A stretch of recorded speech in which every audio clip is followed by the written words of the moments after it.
Let's talk about Colorado, Nebraska. Kind of a beatdown. Matt Rule with some extra motivation in the offseason towards Colorado. That was personal. Then he comes out and has the big meeting on the Buffalo with the whole team to cover it up. I don't think you should be doing that. That seemed kind of dumb, just asking to get your butt kicked. And they got their butts kicked. Nebraska, I'm sorry. It's been too many years of terrible football there. It's going to take a while to get better. Especially if you can't just come in like Dion, wipe the whole team out, and pull a bunch of transfers in. And legit dudes. I mean, Travis Hunter, Shedeur Sanders, Edwards. These guys are legit on offense. Now, can their defense hold up? We don't know. But their defense played much better in this game. Now, Nebraska's offense I don't think is particularly good. But they came to play, right? Shedeur Sanders lit it up again. Almost 400 yards passing and 2 touchdowns. Dylan Edwards, and this is his rushing yards. He had 55 rushing yards. They haven't had a good, solid run game. And that will be the big, I think, worry from a Colorado's fans' perspective. You know, Weaver goes for 170 yards and a touchdown. Explosive offense. And explosive players in space. My concern with Colorado, we said this at the beginning of the year, watch Colorado in the first few weeks of the season. Because they have skill players, they've got energy, they could be an upset, right?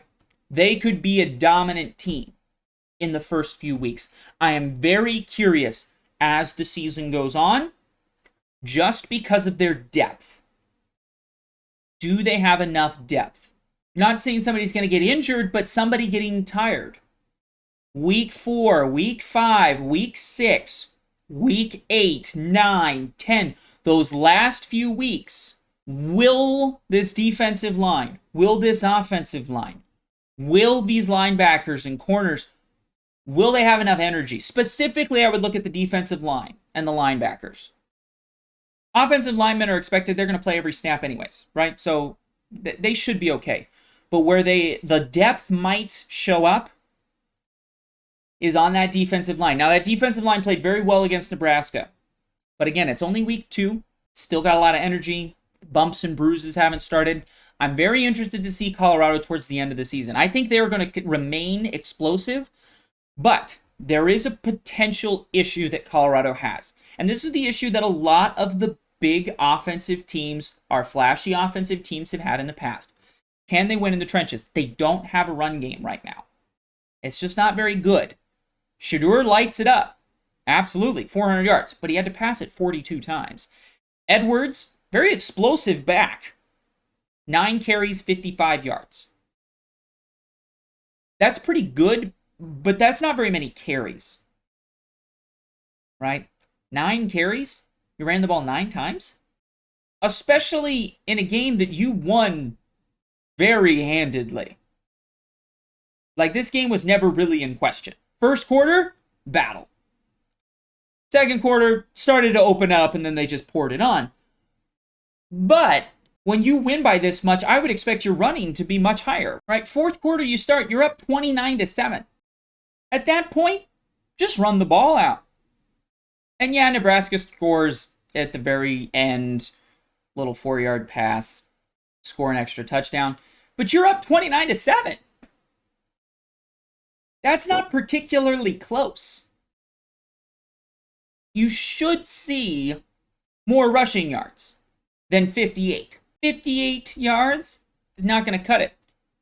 You gave up 222 rushing yards. You see where this is going? You play Alabama, you play Texas, you play Notre Dame, you play Michigan, they can run the ball. And that's going to take the ball out of the hands of Shedeur Sanders and that high-flying passing offense. And if you can't run the ball and you can't hang on to the ball, starts to become a problem. Starts to become dangerous for Colorado. So, do I think Colorado is good? Yes, they're legit. This is not just they were hyped in week 1, they beat a TCU team that was overrated. No. Nebraska's not particularly great, but they beat them very handedly. They have skill players. They have potential. But if you look at their schedule, Colorado State should have no problem. Oregon, USC. Boom, bada boom. Back to back. Huge games. Now, Oregon didn't look particularly good. They covered. Hit my parlay on that. Pick 6 to cover. That was pretty exhilarating. But USC in particular, I think Colorado's going to have trouble with. We'll see. We will see. But it's going to be an exciting year for Colorado. Love to see the success that Dion is having. I think it's great for that program. I remember as a little kid, them being a good team. Them having some good teams. Haven't had it for a long time. And so I'm excited to see the excitement in Colorado. They beat TCU. They beat Nebraska. They're probably going to beat Colorado State as long as they don't start looking ahead to Oregon.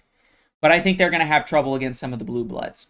I really do. I think, yeah, they probably are a top 25 team. But we'll see. We'll see when they play UCLA. I would put them in that more UCLA category of teams. Don't think they're as good as Oregon. Don't think they're as good as USC. I know some people are saying, hey, they could win a Pac-12 championship. Yeah, USC's defense is pretty bad. So that's just going to turn into a shootout between Shedeur and Caleb. Make sure you're watching this game, September 30th.